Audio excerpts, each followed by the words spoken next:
I now invite business head and CEO, Global Chemicals, Fashion Yarn and Insulators, Aditya Birla Group, Mr. Jayant V. Dhobley, to please come forward to deliver the welcome address. Can we clap and welcome him, everybody?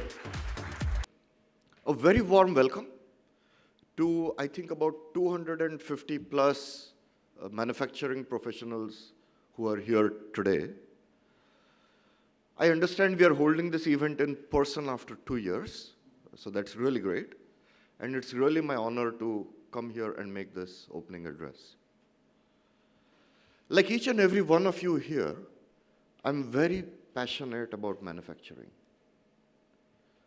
And I'm passionate about manufacturing not because I'm an engineer, which I am, not because I love technology, which I do, but mainly because of manufacturing's ability to cause social change and improve human life. And I will explain what I mean as I start talking not about manufacturing, but actually about agriculture. Let me tell you some interesting facts about agriculture in India. Today, India has about 165 million hectares of arable land under cultivation. It makes India the fourth largest food manufacturer. It's a far cry from independence when the country was beset with famines. We had to import food, rely on donations. Today, by and large, with the exception of few crops like palm oil, India is largely self-sufficient in food. So it's a story to be very, very, very proud of. But I'm a manufacturing professional, so I always benchmark. And I look across to other countries maybe of similar or larger size, and I look how they are doing. And I take the reference of China. When you look at the map, you will all see China has a much, much bigger landmass than India has. What you may be surprised to know is that the arable land in China is 35% less than India because, they have large part in ice and deserts and things like that. So they have about 105 million hectares of land under cultivation compared to our 165. And they are the world's largest agricultural producer. Their total output, I believe, is about 2 times that of India. And how did this happen? Some would say fertilizers, some would say better farming practices. But at the core of it, at the very core of it, they were able to successfully move millions and millions and millions of people off agriculture into industry. The manufacturing revolution in China enabled an agricultural productivity revolution.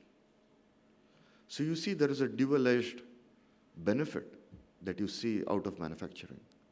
On one hand, quality of life goes up because people get employed in the formal sector, and on the other hand, especially in developing economies like us, it reduces the pressure on land, it reduces the pressure on subdividing land holding, and thereby having a materially higher impact. 1 plus 1 becomes more than 2.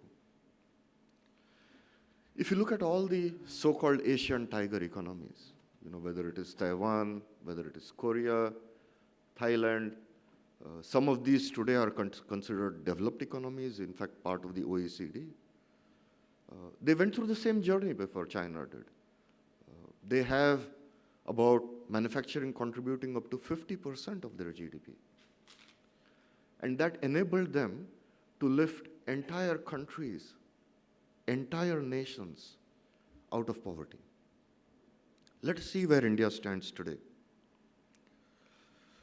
India started its economic reform process much, much, much later than some of these Asian tigers, much later than China. Today, agriculture is 14% of our economy. Yet it employs 45% of our workforce. 14% of our economy, 45% of our workforce. Most of it actually is informal employment. It doesn't come with social benefits, it doesn't come with a PF, it doesn't come with stability. India adds today 1 million young people to the workforce every month. 1 million young people. The population of Mumbai is about 25 million, right? So in 2 years, we add an equivalent of Mumbai to our working class population. Can you imagine how large a number that is? In the meanwhile, if you look at the quality of the workforce that comes out, and I have to say, almost embarrassed to share these statistics, but research shows that anywhere between 2 to 5% of these new graduates, or I won't say new graduates, but young people, are actually directly employable in the industry, between 2 to 5%, and 5% is probably the optimistic side of this number. Let's compare that with some other countries, right? In China, that is estimated to be about 45%. In the US, that number is closer to 55%. In Germany, that's as high as 75%, and in Korea and Japan, that number exceeds 95%. So as a country, we are having a demographic dividend, but using that demographic dividend is a rather big challenge. In the meanwhile, let's look at what's happening in other parts of the world. So a big part of the world is aging, especially China, that grew its manufacturing on the back of simple labor-intensive industries, cannot do that anymore. You know, they're losing people from the workforce to aging, to retirement every day. And that is causing a hotbed of revolution in South China, particularly in the areas of Guangzhou, in the area of Shenzhen. Industrial robots are available for a few $100s, right? It is estimated that over the next decade, China alone will replace close to 200 million workers by robots. 200 million workers will be replaced by robots. So,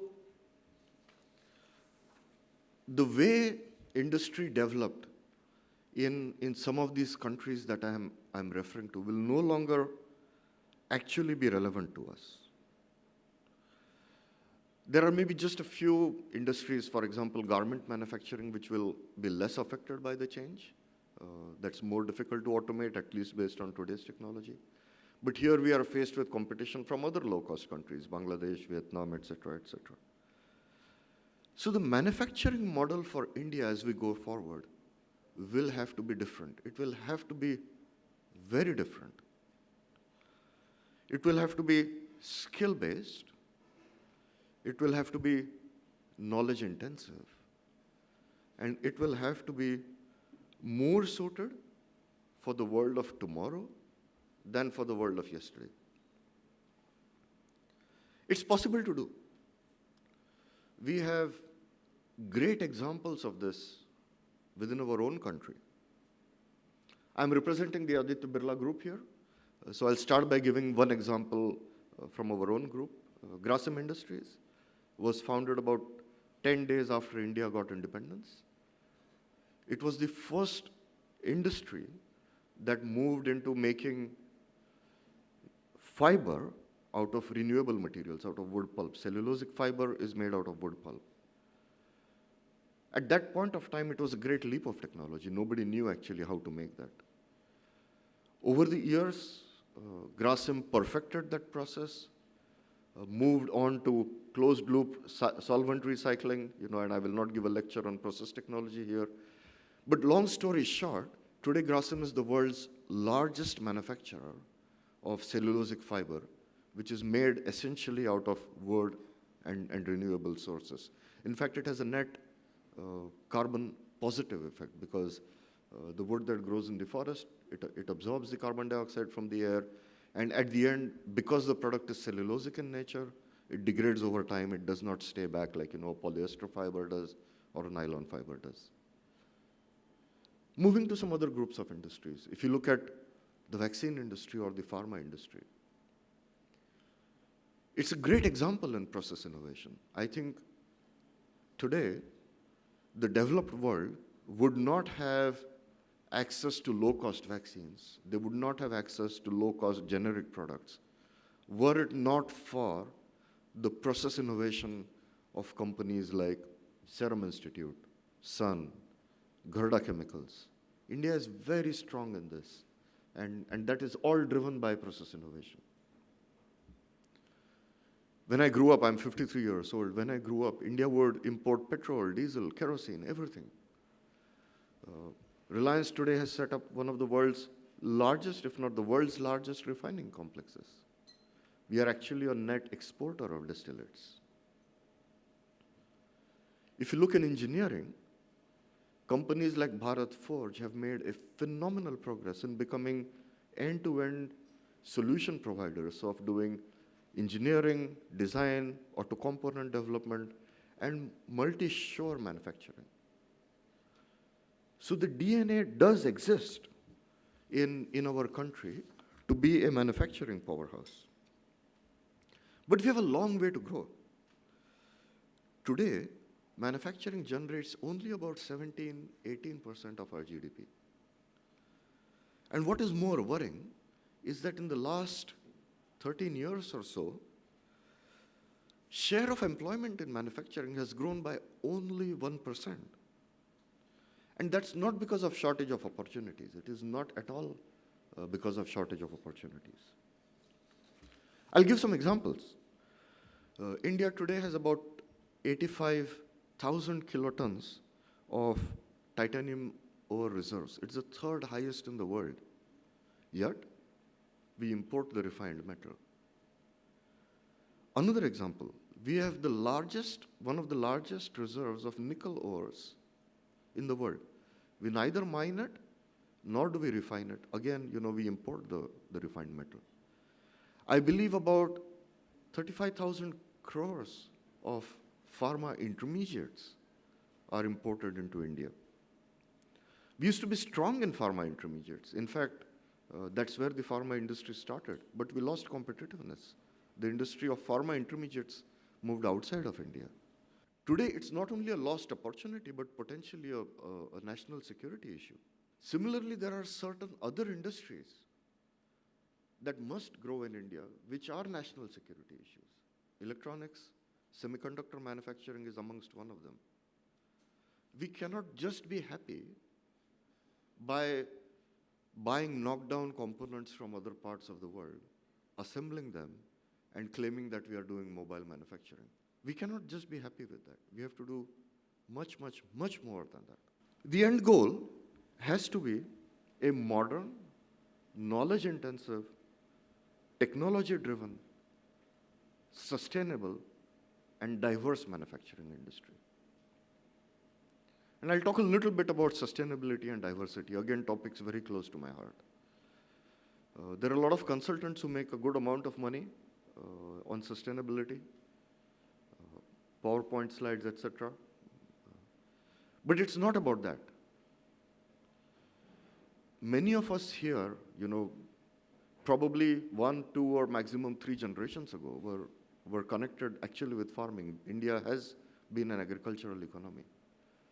There are so many places in India, and I will not name companies, I will not name industries. There are so many places in India where you see that there is a shortage of water for people to drink, shortage of water for people to cook. And you have industries guzzling water without working on process innovation, without working on water treatment, and even worse, polluting the environment around them where people don't have enough potable water to begin with. Sustainability is not something you put on a PowerPoint chart. It is not something, that is good to be presented only in conferences like this. Sustainability actually impacts the life of some of the poorest people in our society. Diversity, another example. When you go outside of India, you go to places like China, you go to Thailand, you go to other parts of the world, you see a far diverse workforce. You see women in manufacturing. You're starting to see that in India. You're seeing a lot of that in our own group, Aditya Birla. But that's not enough. Women make up close to half of our talent pool. In manufacturing, we have the mindset, they can't work in shifts, they can't deal with tough people. I can tell you, I've seen some really, really capable women in manufacturing. I think it depends upon us as leaders to bring them into the mainstream, unlock their potential, create the opportunities, create a safe physical and psychological environment for women to operate in. If we succeed in bringing women into the formal workforce, we actually succeed not for that one individual. We succeed for families over generations, because the entire ecosystem changes when women in the family start to get employed, start to get in the diverse workforce. So manufacturing has a huge impact on social change, a huge impact. And this group here is at the forefront of it. You're competing in one of India's top manufacturing awards. Ultimately, whether it is innovation, whether it is sustainability, whether it is technology, it is all about people. Because people is what makes all of this happen. It is our brains, it is our passion, it is our commitment that will change the manufacturing landscape of India for tomorrow. I think the theme of this conference is very apt, reinventing the future. I want to congratulate all the participants and future winners of this conference, and I'm looking forward to having a very exciting day and hearing some really passionate stories on manufacturing. Thank you very much. Thank you, Mr. Dhobley.